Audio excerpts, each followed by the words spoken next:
Hello? Excuse me? I believe this is your child. Support another child, I cannot. Besides, sketchy as that thing is, Yeah, he's kind of dead in the eyes. Oh, he's got a gun. What? Thanks to the Ridge Wallet for sponsoring this video. While we're over here upgrading our LEGO Mando figs from what LEGO currently offers, we can also be upgrading our wallets for the holidays. Baby Yoda certainly needs to with all the fat stacks of cash he's making this holiday season. So they sent over the Ridge.com exclusive forged carbon version here, which is made from, you guessed it, Pascal metal. I mean carbon fiber. There are also titanium and aluminum options and over 24 different colors and styles to choose from. It's super thin and sleek. It holds up to 12 cards plus your cash on the back. It's RFID blocking too, so if someone's got a tracking fob on you, you're good to go. It's also designed to last, so you won't be buying another wallet for a very long time, possibly ever again, and that is backed by their lifetime warranty, and returns are free too. So if you're ready to upgrade your wallet situation, or you're looking to get a great practical gift for someone else this year, then be sure to head on over to ridge.com/MGF, use code MGF, and get 10% off your order with free worldwide shipping. Okay, so welcome back to another custom printed LEGO minifigure review. This time we're covering the Galactic Bounty Hunter and Galactic Child from Phoenix Custom Bricks, or of course just the Mandalorian and the Child as they appeared in the Mandalorian Season 1. I pre-ordered these I think at like the start of the year or the end of 2019 and have been looking forward to getting these in ever since, and getting them now here in person, it was just so exciting, because I definitely think these minifigures do quite a bit that LEGO didn't, and I can't wait to get into all of that with you guys. So without further ado, let's get started.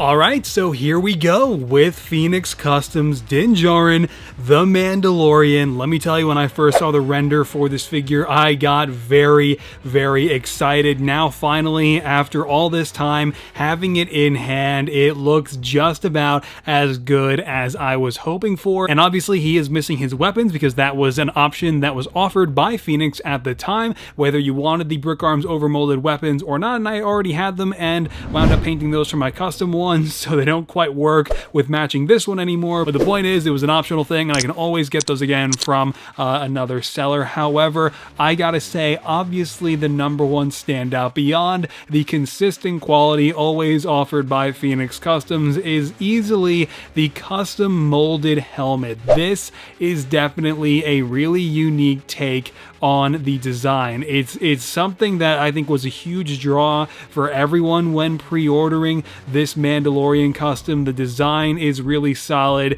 and as you can see, it translated really well onto an actual piece with that T-visor printed on the front and angling a little bit outward right there at the bottom. And just to lift it off to give you an inside look of the helmet, it is definitely really fascinating just kind of looking inside and seeing you know, the texture of the plastic and everything, or the resin or whatever that was used to create this. It is really cool, and the paint or the finish, the spray, whatever was used to make this helmet chrome is super nice and really high quality. Gray head underneath. Putting the helmet back on, you can see we've got a great design on the torso here. Now, as someone who finally made his own custom Mandalorian minifigure here and showcased it on the channel, I really appreciate this torso design. He fit not only the cape behind the Beskar armor plate on there, but he got the actual Beskar armor plate, the strap, the belt, the detonator. It's all on there, and what I really actually appreciate too is not only the definition that the design offers around like the breastplate area, but also this little flap that is still exposed, this sand blue flap. Even on my figure, I wound up having to cover my piece up, and it was a whole thing, but here he's got literally every basic fundamental of the Mandalorian's front torso designed on here and part of the LEGO minifigure store. So I think that's just so cool, and I really wanted to acknowledge that. Obviously, the arm printing is amazing. It's crazy, again, just having pad printed figures like this that are LEGO quality, because you take a look at these arms and you've got it all on that gauntlet design. I mean, the flamethrower is on there, you've got the wrinkles in between the armor pieces, you've got the Mudhorn signet on that shoulder, of course, which is super cool. And then flipping the cape around so we can see the opposite side, you can see that only continues on the other arm as well. This one, of course, including the Whistling Birds gauntlet, which is very, very cool. And now, though, I wanted to give you a better look at the rest of the minifigure, including the back and the legs. So we're going to go ahead and lift off the cape, put the head back on, and the helmet, and now you can get a good look at what's going on underneath that cape as that design work continues here, and it's very, very cool. I love how all this turned out. The ammo canisters and the definition achieved within the plate, the detail on the strap design on the minifigure is also really good, and then the pad printing, of course, only continues around the minifigure's legs. Of course, this is the Season 1 variant of the Mandalorian, so you've got the Season 1 armor setup here within the design, and I think that that is definitely still really, really cool. I love the battle damage that is on the right gauntlet, on his right leg there, the ammo canisters and how they wrap around here, very, very cool. And then the holster design is fantastic as well. I think this whole minifigure is fantastic, and the design is really great, especially around the torso, and the helmet definitely met my expectations. Now, as we remove the helmet one last time along with the head, so we can talk about the cape, which is actually not quite a LEGO cape. It is pretty much the same exact shape as LEGO's Mando cape, but it is a little bit thicker and clearly made by someone else. I'm not sure who the vendor is. I have an idea, but I don't want to misspeak in case I am wrong. Either way, the cape is really great and very close to LEGO quality. This minifigure is excellent, and I just now have to secure a good pair of Brick Arms weapons to give this guy. Alright, and now here we go with The Child by Phoenix Custom Bricks as well, and this is really, really fantastic. Of course, right now I'm giving you a better look at the pram from Season 1, and this giant gray piece is really, really cool. It's not ABS plastic, but it's still a really nice, sturdy, and strong material that it was made with, and I must say, it's a great design as well. I especially love how Baby Yoda connects inside so well, so easily, and so seamlessly, because if you take one good look at the interior there, you've got a nice stud with like 3 little rivets as well for Baby Yoda to just easily slot into. It's really, really cool how well, better than my custom or some of the knockoff prams I've had, this is easily the best fit. Alright, so now just focusing on The Child, Baby Yoda here by Phoenix Customs. This is really, really good. I mean, it just surpasses all other Baby Yoda minifigures I have seen in the community since last winter, and I just love the design. I love the color choice for the clothing. I don't necessarily agree that olive green was the right call here. I do think sand green is the better color for Baby Yoda, but I do think either works. It's okay. It doesn't ruin it for me at all. I just personally would have preferred sand green, but you can see the printing for the eyes is great. Again, the design work with the head now is also really, really good. I absolutely love how it is, of course, removable, and so you can see you've got the little post there in the middle of Baby Yoda's scarf for where you slot the head in place. And this is just so cool because this is what LEGO should have done. And that's my final verdict for this set of minifigures, and I knew it would be. Coming up on this time in 2020 when these shipped, I knew that when I got these, I'm going to be like, man, this is what LEGO really should have done. Because this is what I think their LEGO Baby Yoda should have been. Not just a regular micro figure with a giant oversized frog head and dead eyes. I mean, this is weird.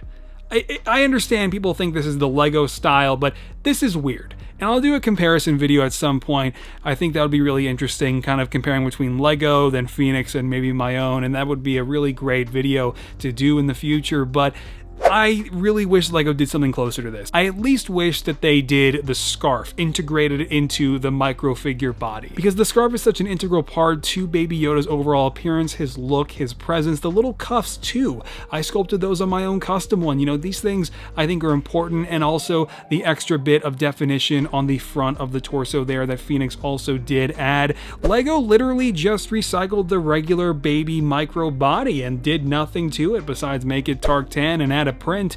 This is closer to what I think they should have done. So were these minifigures worth it? I absolutely think so, as I intend to replace LEGO's Mandalorian minifigures, their Mando and Baby Yoda, in my displays with these, because I really believe these also fit in very, very well, of course, with LEGO's style, as is always the goal, I think, with Phoenix's figures. So that's gonna do it for this video, guys. Let me know what you think down in the comments. Do you agree? Do you disagree? Would you consider picking these up for yourself if you knew about it at the time when these went up for pre-order? Let me know down in the comments. I don't think these are available anymore, but you can check Phoenix's site if he has any extras, or maybe the resellers could have a few as well. So definitely check out those options. Otherwise, I'm sure he'll wind up making a new Mando or Baby Yoda. But with all of that, let's go ahead and finally wrap up this video. But as I close out, I really wanted to kind of drill in a little bit more on why I think LEGO definitely can come at least a little bit close to what you've seen here in this video. Of course, it is well within their means to make a similar pram, upgrade the LEGO micro baby figure to actually accommodate Baby Yoda's look, and I also think LEGO should really change the color scheme of their helmet to something akin to this. Obviously, the torso and leg detail, at least on the front, is absolutely possible, and as those new LEGO Superheroes 2021 sets have proven, LEGO is doing arm printing more and more now, so I don't see why we can't get it for the Mandalorian. That's really my point. I think LEGO can do better. I hope they do better. I haven't really gotten a good look at the new leak, so I can't really tell what the new Mandalorian minifigure looks like in next year's sets. However, I guess you guys can fill me in down below. Regardless, I am gonna go. Thank you all so much for watching and making it this far. I really appreciate it. I can't wait to review more custom minifigures like this in the future, and of course, right now I'm working on my custom Thor from Avengers Endgame and Smart Hulk, and the progress is always going up, as always, over on Patreon first, if you'd like to consider supporting the channel that way. Otherwise, of course, you can always find me over on Instagram, Twitter, and Facebook, posting all my digital Photoshop edits. You know the deal. I think it's all pretty cool stuff, which is why I recommend it, but I appreciate you guys listening to me mention it every time. So that's going to do it. I really hope that Phoenix will wind up eventually making maybe Ahsoka or Bo-Katan in the near future, maybe a custom Cobb Vanth, since it doesn't seem like LEGO is doing any of these huge new characters in at least the first half of 2021. So on that note though, thank you all so much once again. Take care, stay safe, keep creating, and this is the way.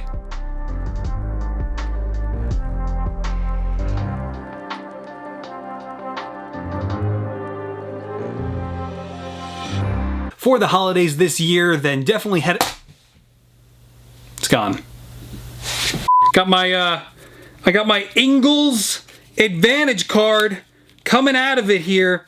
And listen, it's a little tag that's meant for your keychain, and it's not supposed to be in a wallet, so I got it. You guys probably don't have Ingalls where you live. That's only a Carolinas thing. All right. Made from, you guessed, that's my ID. Dude, I nailed that. Let's go! Hell yeah!